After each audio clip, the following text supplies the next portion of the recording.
नमस्ते to everyone, म हुँ उज्जल र तपाईलाई मेरो युट्युब च्यानलमा हृदयदेखि नै स्वागत छ। जिन्दगीमा कति कुरा भनेको नसोची पुरा हुँदो रहेछ। बिहानको खाना खाइसकेर गेम खेल्न बसिरहेको थिएँ, त्यही समयमा मित्र जस्तै दाजु राजेश दाजु आएर भन्नुभयो घुम्न जाऊँ भनेर। म पनि हतारिएर पेन्ट मात्र फेरेर बाइकमा बसेँ।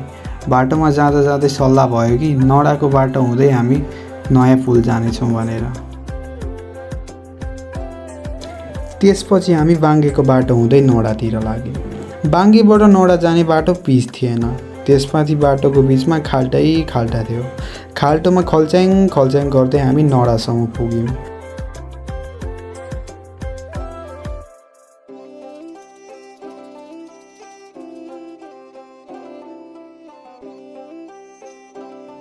अब नडाको जङ्गलको बाटो हुँदै चतरा पुग्नु थियो। बाटो पिच थियो। जब जङ्गलको बाटो प्रवेश गऱ्यौँ, ती सुन्दर दृश्य देखेर मनमा लाग्न थाल्यो कि भ्लग बनाऊ भनेर। अनि मोबाइल निकालेर ती सुन्दर दृश्यहरू मोबाइलमा कैद गर्न थालेँ। तपाईँले ती दृश्यहरू भिडियोमा प्रत्यक्ष देख्न सक्नुहुन्छ।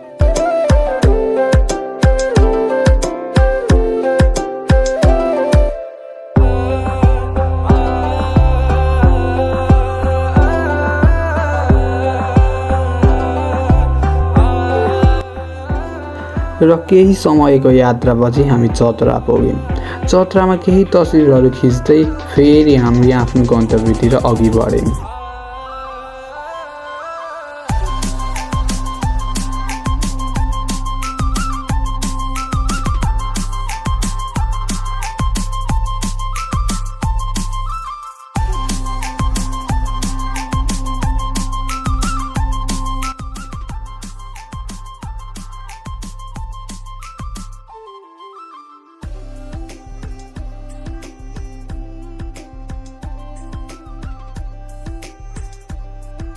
बाटो निकै घुमाउरो थियो।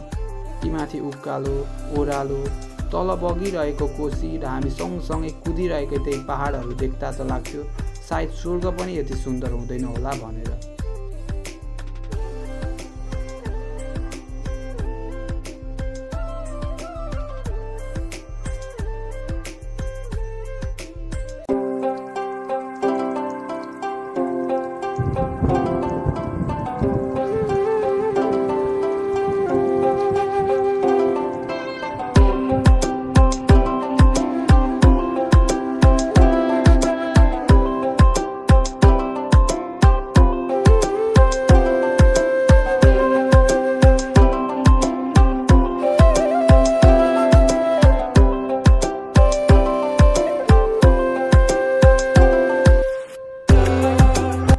ती पहाडहरूसँग लुकामारी खेल्दै जाँदा नयाँ पुल आएको पत्तै भएको थिएन।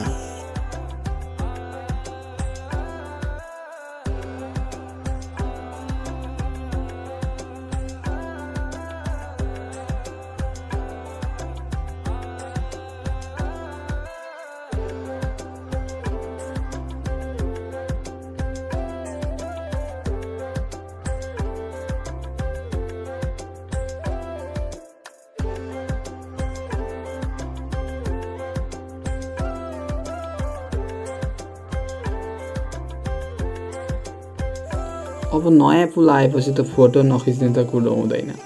केही तस्बिरहरू खिच्यौँ अनि फेरि बराक्षेत्रसम्म चाहिँ पुग्ने भनेर हामी फेरि आफ्नो गन्तव्यतिर लाग्यौँ।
बराहक्षेत्र मन्दिर जाने बाटोमा कतिपय ठाउँमा पहिरो गएको रहेछ।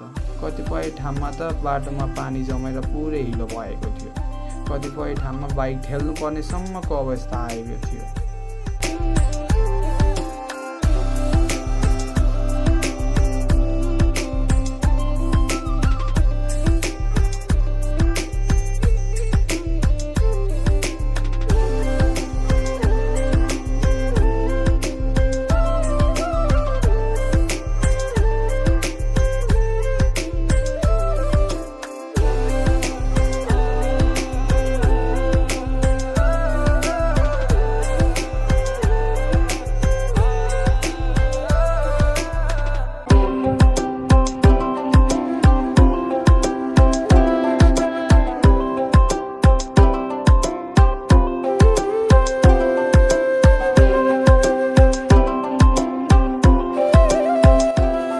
खोल्सा, वन, जङ्गल, त्यहाँ उम्रेका पानी, भिरहरूसँग प्रीत लाउँदा लाउँदै मन्दिर आइपुगेको थियो।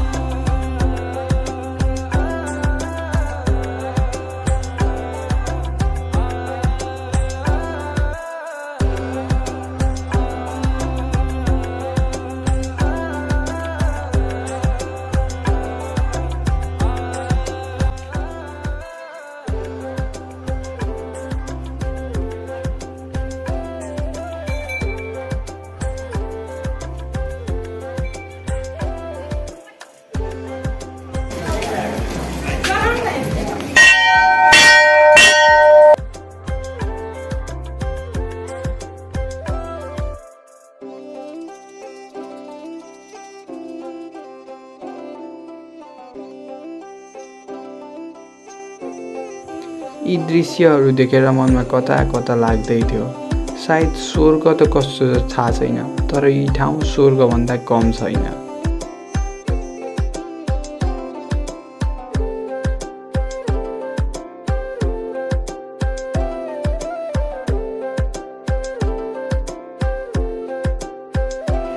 जय शम्भो! जय शम्भो! सबै मोहमाया बोलेर आफ्नै बेग्लै संसारमा रमिरहेका थियौँ। धेरै बेरपछि घडी हेर्दा पो थाहा भयो 4 बज्न आँटिसकेको रहेछ। हतार हतार गर्दै हामी बाइक भए ठाउँतिर आयौँ।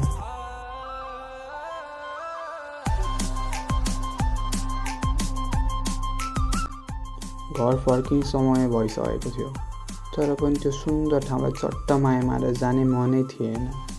समय मिले फेरि अर्कोचोटि पनि यही ठाउँमा आउने बाचाका साथ हामी घरतिर फर्क्यौँ।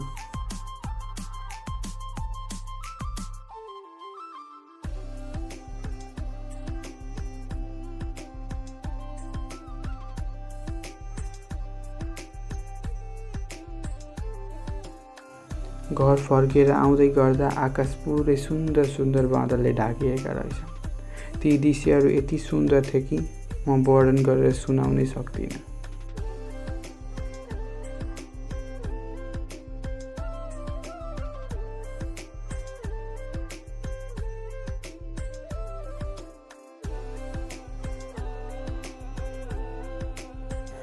ती सुन्दर पहाड, वन, जङ्गल, खोलाका दृश्यहरूलाई मनको ग्यालरीमा सेभ गर्दा गर्दै घर आइपुगिसकिएको थियो।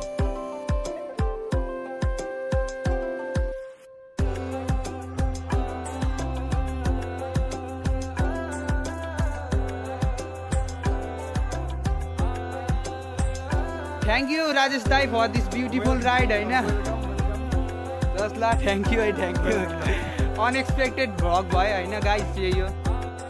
भिडियोलाई अन्तिमसम्म हेरेर साथ दिनुभएकोमा धेरै धेरै धन्यवाद। आउने दिनहरूमा पनि हजुरहरूले यस्तै नै माया गरिदिनुहोस् भन्दै म भिडियोबाट बिदा लिन्छु।